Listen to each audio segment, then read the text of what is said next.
Bonsoir, bienvenue dans l'émission Nabino Les Congo. Les Congo est une émission au bino pour permettre à Bisso de la République démocratique du Congo, dans la diaspora, et la diaspora dans la République démocratique du Congo. Dans la soirée à l'élo, nous allons accompagné par le représentant adjoint de Palou France, M. Pétillon Boadi. M. Pétillon Boadi, bonsoir. Bonsoir. Bienvenue dans l'émission Nabino Les Congo. Alors, P.A. Bino, les Congo, nous avons pour discuter, te parler sur la gestion et les hommes politiques congolais de 1960 à 2016. Alors, lorsque je vous dis les hommes politiques de 1960 à 2016, ça vous dit quoi au juste? Quand je vous dis ça, quel effet ça vous fait? D'abord, merci beaucoup pour votre invitation. Je vous ai toujours suivi, mais j'étais ravi que je sois aujourd'hui votre invité. Les hommes politiques de 1960 à nos jours, le Congo a une histoire. Congo, depuis bien avant 1960, les hommes politiques ont existé. Mais lorsque nous prenons la référence à 1960, c'est par rapport à l'indépendance. Le Congo a une histoire. Mais on a connu des hauts, des bas, des hommes politiques, il y a bien, il y a Mabé, qui ont donné l'espoir au peuple. Après un moment qui ont dessus, qui à un certain moment étaient porteurs d'espoir, et après ils ont dessus, et le tout, c'est le peuple qui ne trouve pas son compte. Est-ce qu'à l'époque coloniale, avant 1960, est-ce que les hommes politiques congolais, est-ce qu'il y avait des hommes politiques ou il y a eu justement résistants qui ont résisté contre les Belges? Bien évidemment, le Congo n'a pas commencé en 1960. Donc, nous qui sommes des nationalistes, nous reconnaissons notre combat bien avant 1960, dès 1921, par le prophète Simon Kimbangu. Lorsqu'il s'élève contre un certain nombre d'injustices dans le Congo, qui se passaient dans le Congo, il a dit non, non, on doit mettre fin à ça. Ce n'est pas normal. Donc, il y a eu déjà un vent contre les injustices en Kamba, qui est parti d'un Kamba avec le prophète Simon Kimbangu. Donc, les hommes politiques ont existé. Lorsque vous arrivez avant 1960 déjà, nous sommes du Palou. Le Palou a une histoire bien avant, c'est le parti d'Antoine Gizenga et Pierre Moulele, qui s'appelait PCA, Parti de la Solidarité Africaine, qui a existé bien avant 1960, bien avant les élections de 59.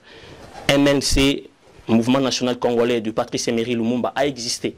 Est-ce qu'à l'époque, ils étaient politiciens? C'est ça le problème. Parce qu'il faudrait savoir aussi qu'à l'époque belge, l'homme belge, quand il était au Congo, c'est là qu'il n'était pas politicien. Mais lorsque les Congolais, RDC, c'est comme si le Congo, les politiciens existaient qui étaient à l'époque. C'est pour ça que les politiciens à l'époque et d'aujourd'hui, parce qu'il faut le dire, hein, le Congo avant, à l'époque coloniale, est un pays à troisième zone. On peut dire un pays développé. Aujourd'hui, on peut comparer ça au Japon, au Canada, des pays de troisième zone. Mais les politiciens dans le Congo, des 60 jusqu'à aujourd'hui, nous voulons savoir, est-ce qu'il y a eu des hommes politiques dans les années 60? La différence, c'est qu'aujourd'hui, nous sommes préparés. C'est-à-dire vraiment préparés avec l'actualité. Et on a vu comment l'évolution du pays, par rapport à nos parents, à nos aînés de l'époque, ils n'étaient pas vraiment préparés parce que, en quelque sorte, le Belge, dans leur plan, l'indépendance ne devait pas y avoir lieu en 60. Donc, ils devaient quand même préparer une classe politique. Mais les événements à travers le monde ont précipité les choses que l'indépendance devait arriver en 1960.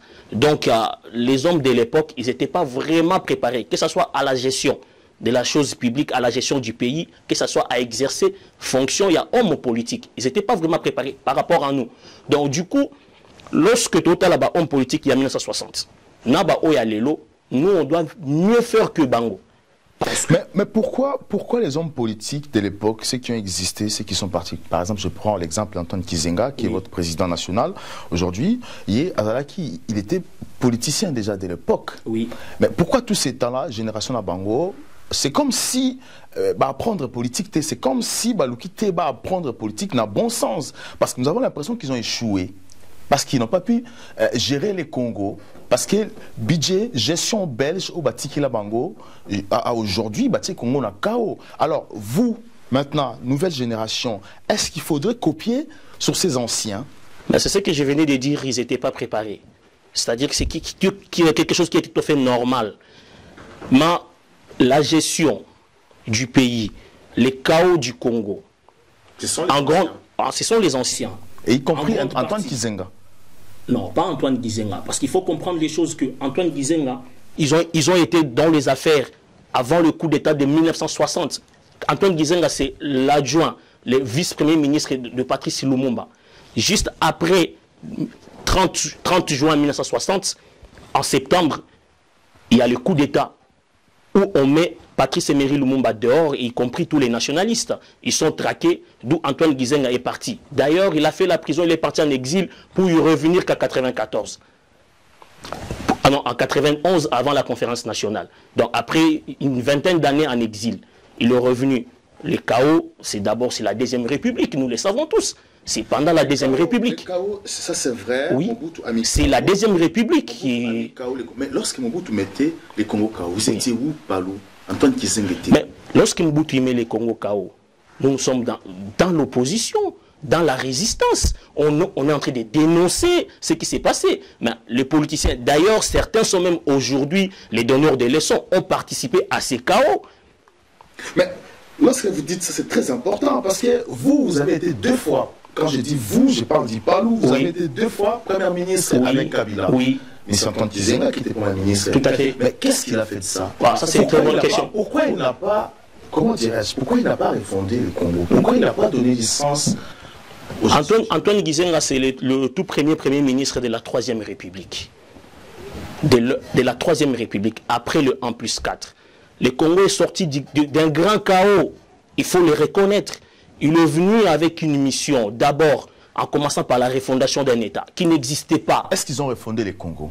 On a commencé. Parce que nous avons l'impression que l'administration ne marche pas, il n'y a pas d'administration. Vous savez, il y a des choses au Congo, il faut le connaître, ça ne se décrète pas du jour au lendemain. Les politiciens doivent dire la vérité aux Congolais. Ça ne se décrète pas du jour au lendemain.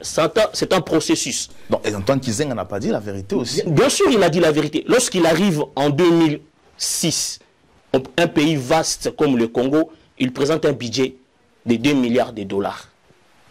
Il faut faire avec les 2 milliards de dollars. C'est le tout premier ministre qui est parti, qui a sorti cette idée que non, nous devons sortir un budget. On doit parler de ça. 2 milliards de dollars. On doit faire avec. Mais vous prenez de 2000, lorsqu'ils ont entré, 2006, Adolphe Mouzito, il sort en 2011. Le budget était de combien? Mais comment ils ont réparti ces 2 milliards? Ça, c'est très important. Qu'est-ce qu'ils ont fait avec ces 2 milliards? Avec ces 2 milliards, on a réparti, il y a des besoins sociaux. Besoins sociaux Zalaki, il y a tout ce qu'on pouvait faire. On est arrivé à un moment où il y a eu la guerre à l'Est, l'histoire des Kundabatouars et tout ça là. On est arrivé à un moment, mais ce qui est plus important, ce qui était plus important, la mission où nous avions, c'était d'abord l'unification du pays. L'unification du pays. Et puis, la deuxième mission, c'était la stabilisation du franc congolais. La stabilisation du franc congolais. Et ça, congolais. on avait réussi à le faire à l'époque. D'ailleurs, quand Mouzito il quitte le pouvoir, il laisse les francs congolais presque au même taux qu'aujourd'hui. Est-ce que Mouzito a laissé l'argent dans les caisses de l'État lorsqu'il est parti? Il n'appartient pas à un premier ministre de laisser l'argent ou de ne pas laisser. C'est-à-dire quoi? Ce que je veux vous dire. Ils ont géré. Mais lorsqu'il est arrivé, il a présenté un budget qui a été débattu à l'Assemblée nationale. Adolphe Mouzito, c'est l'un des rares premiers ministres qui a réussi à doubler, à tripler le budget de l'État. Mais il a été accusé aussi de corruption. Accusé? De corruption à la Belgique? Non. Accusé de corruption, ça c'est bien bon. On peut m'accuser aussi moi. Mais lorsque vous n'apportez pas de preuves, il faut apporter des preuves. On ne va pas marcher sur des accusations, des spéculations. Il faut apporter des preuves. Mais lorsque vous êtes passé Premier ministre 2 fois au Congo, on n'a pas vu... Est-ce que vous avez réformé une loi sur la population? Parce qu'aujourd'hui, les Congolais, les Congolais sont toujours comme ils étaient à l'époque de Mobutu, comme Mobutu Atika Bango. On se pose des questions. Lorsque vous passez Premier ministre, vous faites quoi avec ces postes? Est-ce que vous pensez au peuple ou vous pensez qu'à vous et vos entourages? Monsieur Andrea, il faut connaître, comme je l'ai dit toujours, il faut connaître le Congo. Nous connaissons bien le Congo. Personnellement, Naïbi Congo, Naïbi Kinshasa. C'est-à-dire que il s'est passé des moments où les francs congolais n'attendent ils en a 10 000, n'a pas ils en a 17 000. C'est-à-dire que lorsque Obimi Okewenze n'a 10 000, au komi mbongo s'est dévalué. C'est là le vrai problème Ezalakiwana. Mais lorsqu'on arrive déjà à stabiliser, c'est-à-dire à stabiliser les cadres macroéconomiques, c'est ce qui était notre mission. D'abord, c'était ça. On était un pays très endetté.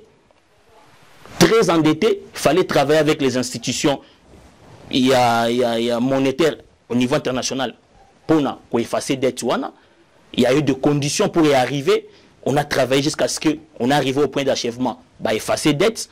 On a stabilisé les cadres macroéconomiques. Ça, c'était notre mission. C'est-à-dire quoi? On a créé toutes les conditions possibles pour relancer le pays. Maintenant, il appartient au peuple congolais de tirer les conséquences, de nous juger. Lorsque nous partons aux élections qui arrivent, vous nous accordez 17 députés ou 20 députés. Vous croyez qu'avec ça, on va changer les Congo? Non. Mais c'est Pétillon. Alors, Nalingaki Naïba, aujourd'hui, vous pensez revenir encore au pouvoir à Kinshasa? Écoutez, revenir au pouvoir, ça c'est notre ambition depuis, ça c'est notre ambition. Nous, le PALU, c'est pas un petit parti politique, c'est un parti qui est suffisamment implanté au Congo. C'est l'un des grands partis au Congo. Et d'ailleurs, oui. Avec qui? Avec M. Kizenga? Non. Il ne faut pas réduire le PALU à un individu ou à des individus. Non. Le PALU, c'est un grand parti. Le PALU décidera, il y aura un congrès. Le PALU décidera qui est le meilleur à porter les couleurs du parti. Est-ce que avez-vous un budget pour les Congo aujourd'hui, les PALU? Non, c'est pas le PALU n'a pas le budget. Le PALU ne dispose pas l'argent pour... Aujourd'hui, si vous passez, président de la République, PALU, président de la République, allez-vous réformer, je ne sais pas. Ça, je peux vous dire tout de suite. C'est-à-dire que le problème du Congo, c'est aucun parti politique s'est préparé pour gouverner ces pays. Nous l'avons fait. Comment? C'est-à-dire que nous avons fait l'état de lieu du Congo. Demandez à n'importe quel parti politique, aucun, même ceux qui font de bruit, ceux qui sont dans l'opposition, le jour que vous allez le mettre au pouvoir, ils vont commencer à improviser. Mais vous avez été au pouvoir, ça c'est... Justement, c'est ce que je vous dis. Nous, on a fait cet exercice. On a été accompagnés pour mettre en œuvre le programme du chef de l'État. On a été en alliance avec Joseph Kabila, que nous assumons cette alliance. Après, nous nous préparons. On a fait l'état de lieu. Il faut vous renseigner, les ateliers du PALU. C'est-à-dire qu'on a invité tout le monde à participer. Nous avons fait l'état des lieux du Congo. C'est-à-dire que nous devons savoir qu'est-ce que nous disposons dans ces pays. Parce qu'il ne faut pas oublier que PALU représente 70% des Bandundu. Aujourd'hui, écoutez, ça c'est ça. Arrêtez-moi à dire ça. Oui. Vous avez tout au monde, mais nous avons l'impression que vous avez oublié la province des Bandundu.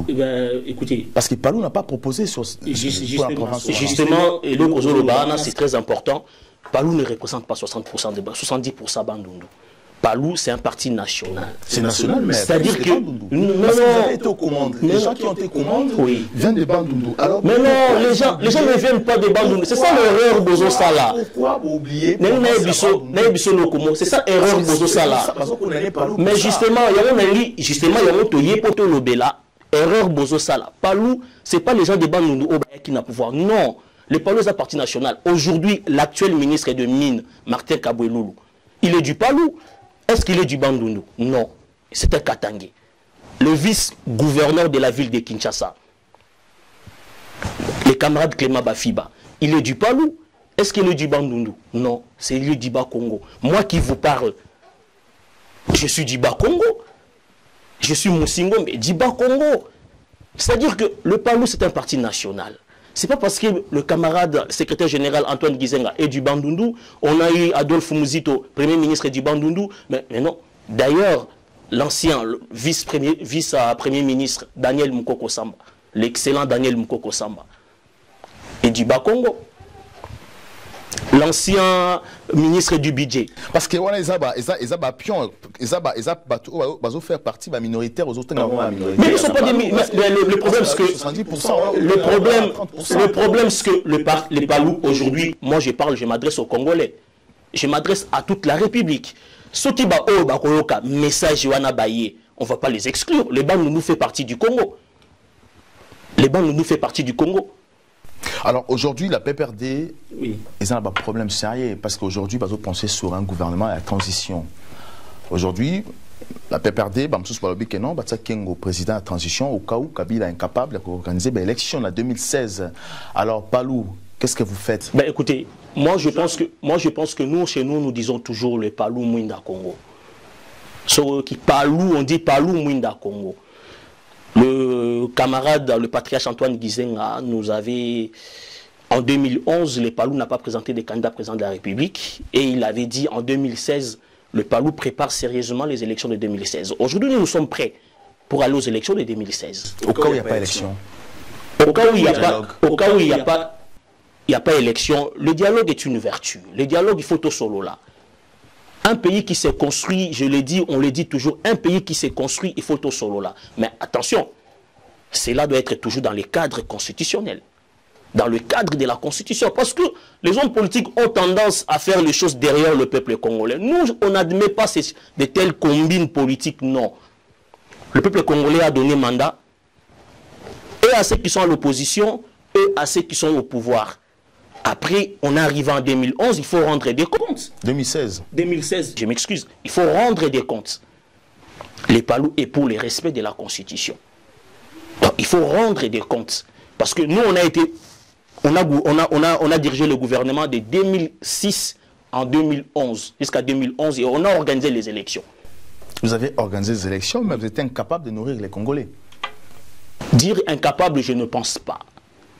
Lorsque vous arrivez avec un budget de 2 milliards de dollars et que vous sortez avec un budget de 7 milliards, pendant ces temps, les salaires des enseignants ont été régulièrement, même peu, mais payés. Même peu, mais payés. Les militaires ont été payés. Et dire de ne pas les nourrir, je ne pense pas.